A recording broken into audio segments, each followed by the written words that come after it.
Chapter 9. And he entered into a ship, and passed over, and came into his own city.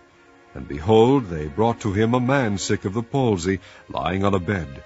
And Jesus, seeing their faith, said unto the sick of the palsy, Son, be of good cheer, thy sins be forgiven thee. And behold, certain of the scribes said within themselves, This man blasphemeth. And Jesus, knowing their thoughts, said, Wherefore think ye evil in your hearts? For whether is easier, to say, Thy sins be forgiven thee, or to say, Arise and walk? But that ye may know that the Son of Man hath power on earth to forgive sins, then saith he to the sick of the palsy, Arise, take up thy bed, and go unto thine house. And he arose and departed to his house. But when the multitude saw it, they marveled, and glorified God, which had given such power unto men. And as Jesus passed forth from thence, he saw a man named Matthew sitting at the receipt of custom. And he saith unto him, Follow me. And he arose and followed him. And it came to pass, as Jesus sat at meat in the house, behold, many publicans and sinners came, and sat down with him and his disciples. And when the Pharisees saw it, they said unto his disciples, Why eateth your master with publicans and sinners? But when Jesus heard that, he said unto them, They that be whole need not a physician, but they that are sick. But go ye and learn what that meaneth, I will have mercy and not sacrifice, for I am not come to call the righteous, but sinners to repentance. Then came to him the disciples of John, saying, Why do we and the Pharisees fast oft, but thy disciples fast not?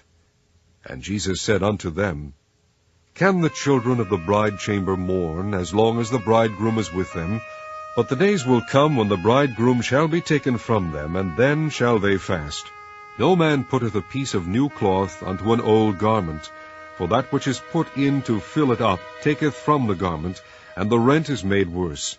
Neither do men put new wine into old bottles, else the bottles break, and the wine runneth out, and the bottles perish. But they put new wine into new bottles, and both are preserved. While he spake these things unto them, behold, there came a certain ruler, and worshipped him, saying, My daughter is even now dead, but come and lay thy hand upon her, and she shall live. And Jesus arose and followed him, and so did his disciples. And behold, a woman which was diseased with an issue of blood 12 years came behind him, and touched the hem of his garment. For she said within herself, If I may but touch his garment, I shall be whole. But Jesus turned him about, and when he saw her, he said, Daughter, be of good comfort. Thy faith hath made thee whole. And the woman was made whole from that hour.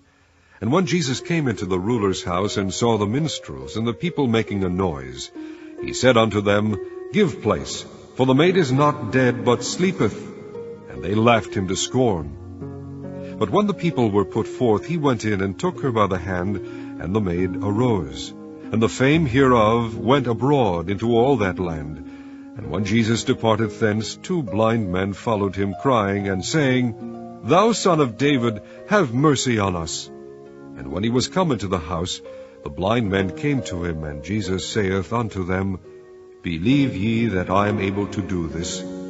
They said unto him, Yea, Lord. Then touched he their eyes, saying, According to your faith be it unto you. And their eyes were opened, and Jesus straitly charged them, saying, See that no man know it. But they, when they were departed, spread abroad his fame in all that country. As they went out, behold, they brought to him a dumb man possessed with a devil. And when the devil was cast out, the dumb spake. And the multitudes marveled, saying, It was never so seen in Israel. But the Pharisees said, He casteth out devils through the prince of the devils. And Jesus went about all the cities and villages, teaching in their synagogues, and preaching the gospel of the kingdom, and healing every sickness and every disease among the people. But when he saw the multitudes, he was moved with compassion on them, because they fainted and were scattered abroad as sheep having no shepherd. Then saith he unto his disciples, The harvest truly is plenteous, but the laborers are few. Pray ye therefore the Lord of the harvest, that he will send forth laborers into his harvest.